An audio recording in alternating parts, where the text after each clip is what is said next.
वार्तांकन रोखठोक बातमी।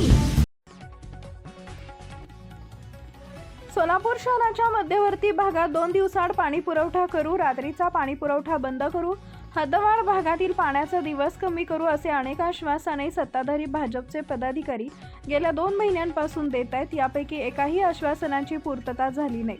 त्यात पाणी पुरवठा विभागाने शहराच्या मध्यवर्ती भागात 3 ऐवजी 4 दिवसाआड तर हद्दवाढ भागात 4 ऐवजी 5 दिवसाआड पाणी पुरवठा करण्याचा निर्णय गुरुवारी जाहीर केला। उन्हाळ्यात शहरातील पाण्याची मागणी वाढली आहे। पवित्र रमजान महिन्यामुळे मुस्लिम बहुल भागात पहाटेपासूनच पाण्याची आवश्यकता जाणवू लागली आहे। या काळात अनेक भागात विस्कळीत पाणी पुरवठा होत असल्याच्या तक्रारी येत आहेत। या दरम्यान सार्वजनिक आरोग्य अभियंता व्यंकटेश चौबे यांनी गुरुवारी सायंकाळी पाणी पुरवठ्याच्या रोटेशन बदलाचे निवेदन जारी केले। उन्हाची तीव्रता वाढल्यामुळे पाण्याच्या मागणीत वाढ झाली आहे। उन्हामुळे विद्युत पुरवठा कमी जास्त होऊन पाणी उपशाचे पंप बंद पडत आहेत। त्याचा परिणाम टाकळी उजनी येथील पाणी उपशावर होत आहे। त्यामुळे शहराचा पाणी पुरवठा विस्कळीत होत आहे। त्यासाठी रोटेशनमध्ये बदल करण्याचा निर्णय घेण्यात आला आहे।